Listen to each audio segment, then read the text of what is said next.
Hello students, welcome back to Sociology classes BA Part 1. Today our topic is culture, material, non-material and cultural lag. संस्कृति, भौतिक, अभौतिक एवं सांस्कृतिक विलंबना. Okay. So without wasting much time, we should start this video on this topic. संस्कृति, भौतिक, अभौतिक एवं सांस्कृतिक विलंबना. Okay.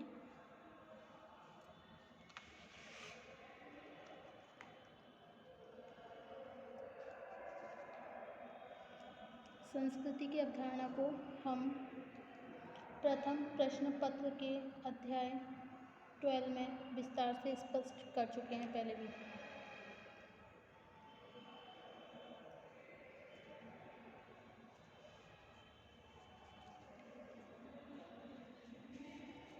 भारतीय संदर्भ में संस्कृति की प्रकृति और सामाजिक परिवर्तन में इसकी भूमिका को समझने से पहले ये ध्यान रखना आवश्यक है कि साधारणतः संस्कृति और सभ्यता का एक ही अर्थ में प्रयोग कर लिया जाता है, जो एक सही दृष्टिकोण नहीं है. समाज को प्रगतिशील बनाने में यद्यपि दोनों समान रूप से महत्वपूर्ण हैं, लेकिन इनकी प्रकृति में कुछ आधारभूत भिन्नताएं हैं. मैकइवर के अनुसार मनुष्य ने अपने जीवन की विभिन्न दशाओं को नियंत्रित करने के प्रयत्न में जिन महत्वपूर्ण वस्तुओं की रचना की है,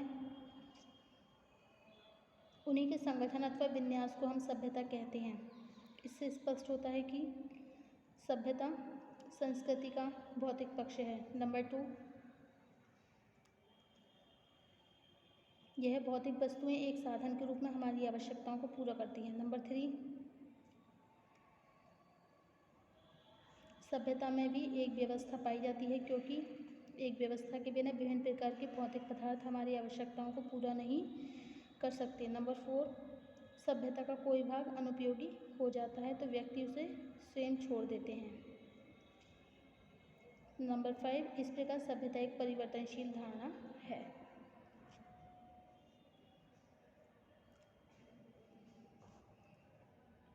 सभ्यता की अवधारणा से स्पष्ट होता है कि सभ्यता संस्कृति का भौतिक रूप होने के बाद भी इसकी प्रकृति संस्कृति से कुछ भिन्न है.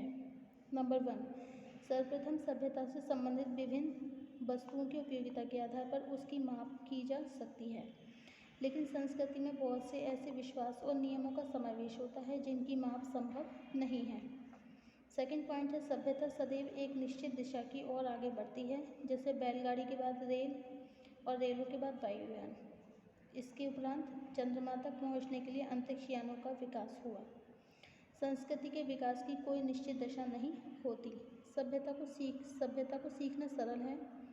एक अशिक्षित व्यक्ति भी धन प्राप्त करके मोटर व सूट का उपयोग करना सीख सकता है, लेकिन संस्कृति को बहुत धीरे धीरे प्रयत्न करने पर सीखा जा सकता है. संस्कृति एक साध्य है, इसको प्राप्त करना हमारा लक्ष्य होता है. इस लक्ष्य तक पहुंचने का कार्य सभ्यता के द्वारा किया जाता है. सभ्यता को सरलता और शीघ्रता से दूर दूर के स्थानों और देशों तक फैलाया जा सकता है.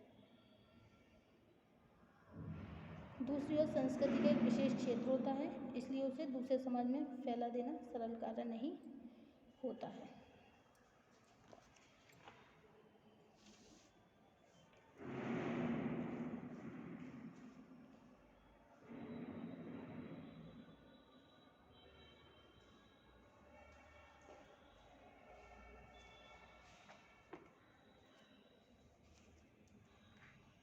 उपर्युक्त भिन्नताओं के बाद यह ध्यान रखना चाहिए कि संस्कृति तथा सभ्यता घनिष्ठ रूप से संबंधित हैं.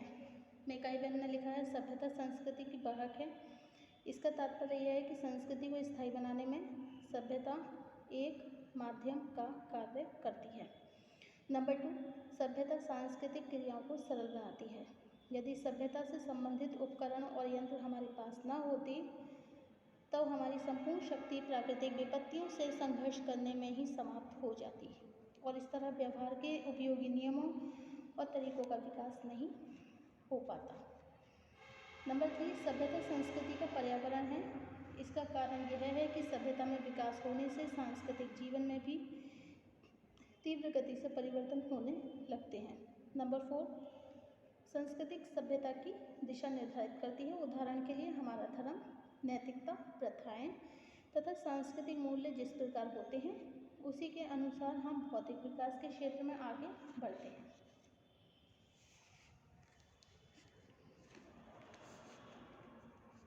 अब नेक्स्ट भौतिक तथा अभौतिक संस्कृति, material and non material culture. ऑकन ने संस्कृति की प्रकृति को स्पष्ट करने के लिए इसे दो मुख्य भागों में विभाजित किया है, भौतिक संस्कृति और अभौतिक संस्कृति। संस्कृति के इन दोनों स्वरूपों के द्वारा यह सरलतापूर्वक समझा जा सकता है कि संस्कृति के निर्माण में किन किन तत्वों का योगदान होता है। नंबर 1, भौतिक संस्कृति, मटेरियल कल्चर। सभ्यता के आरंभिक युग से ही मनुष्य अपनी विभिन्न आवश्यकताओं को पूरा करने के लिए तरह तरह की वस्तुओं का निर्माण करता रहा है। आरंभ में यह वस्तुएं पत्थर के औजार और बर्तनों के रूप में थीं। इसके बाद भी मनुष्य जैसे जैसे अधिक सभ्य होता गया उसने पहले की तुलना में कहीं अधिक उपयोगी जटिल पदार्थों का निर्माण करना शुरू कर दिया। आज मनुष्य ने तरह तरह के उपकरण, मशीन, इमारत, सड़क, पुल और संचार के अनेक साधनों का आविष्कार कर लिया, जिसके द्वारा वह एक बड़ी सीमा तक प्रकृति पर विजय प्राप्त कर सका। विभिन्न प्रकार की कलात्मक वस्तुएं, औषधियाँ और खाद्य पदार्थ भी मनुष्य के इन आविष्कारों से संबंधित हैं। इस आधार पर यह कह सकते हैं कि मनुष्य द्वारा बनाए गए भौतिक पदार्थों की संपूर्णता को ही हम भौतिक संस्कृति कहते हैं। भौतिक संस्कृति की विशेषताएं, the characteristics of the material culture. Number 1, भौतिक संस्कृति का रूप मूर्त होता है। नंबर 2, भौतिक संस्कृति मापनीय होती है। नंबर 3, भौतिक संस्कृति का रूप सरल होता है क्योंकि कोई भी व्यक्ति इसकी उपयोगिता को सरलता से समझ सकता है। एंड नंबर 4, इस संस्कृति में होने वाली वृद्धि संचयी होती है। इसका तात्पर्य यह है कि जैसे जैसे सभ्यता का विकास होता है भौतिक पदार्थों की संख्या में निरंतर वृद्धि होती रहती है। ओके,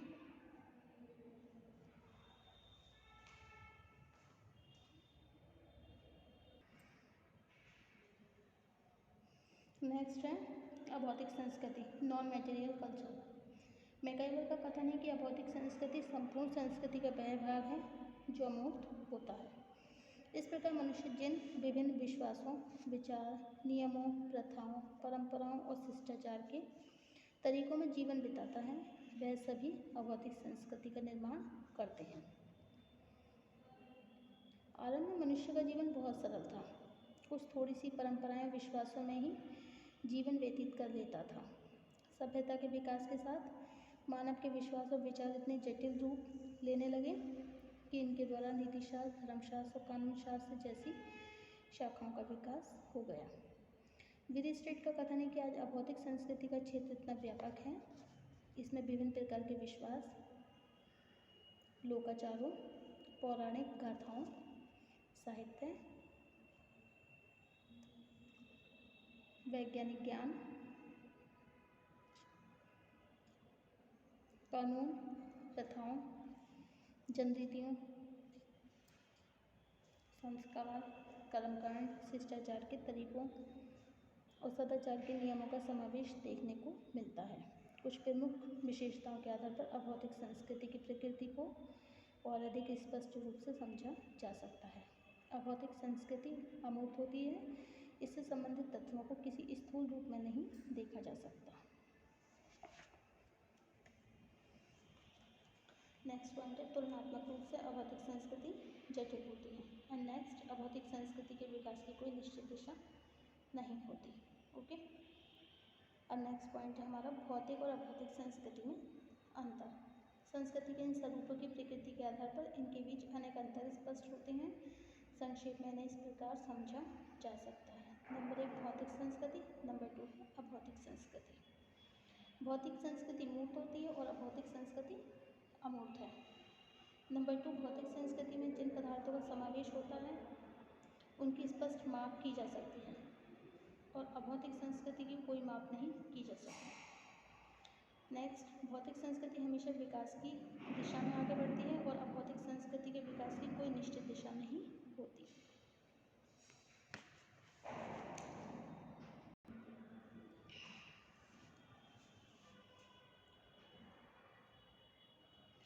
भौतिक संस्कृति, यह संस्कृति वैकल्पिक होती है। हम अपनी रुचि और आवश्यकता के अनुसार किसी भी वस्तु को उपयोग में ला सकते हैं और किसी भी वस्तु को छोड़ सकते हैं।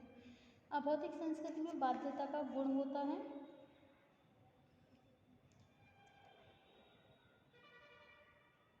प्रत्येक व्यक्ति को अपने समूह के विश्वास और परंपराओं के अनुसार व्यवहार करना आवश्यक होता है। नेक्स्ट है, भौतिक संस्कृति का विकास बहुत कम समय में और योजनाबद्ध रूप से किया जा सकता है। अभौतिक संस्कृति का विकास एक लंबी अवधि में बहुत धीरे धीरे होता है। भौतिक संस्कृति की विशेषताओं को बाहरी समूह का कोई भी सदस्य बिना किसी परिवर्तन के ग्रहण कर सकता है। अभौतिक संस्कृति के विकास की कोई निश्चित दिशा नहीं होती। उच्च ज्ञान के बाद भी किसी समाज में ज्ञान की कमी की दशा भी पैदा हो सकती है। अपने से विभिन्न समूह की अभौतिक संस्कृति को विशुद्ध रूप से ग्रहण किया जा सकता है। भौतिक संस्कृति, यह संस्कृति व्यक्तिवादिता को प्रोत्साहन देती है, जबकि अभौतिक संस्कृति के प्रसार से सामूहिक कल्याण को प्रोत्साहन मिलता है। ओके, व्यक्ति को सामाजिक प्राणी बनाने, सामाजिक संगठन के रूप का निर्धारण करना, प्रौद्योगिक विकास को एक निश्चित दिशा देना तथा आर्थिक व्यवस्था का निर्माण करने में संस्कृति की अवहेलना नहीं की जा सकती। Thank you for watching my YouTube channel. Thank you so much. मिलते हैं नेक्स्ट टॉपिक में, present faces of material and non material culture in Indian society. Thank you.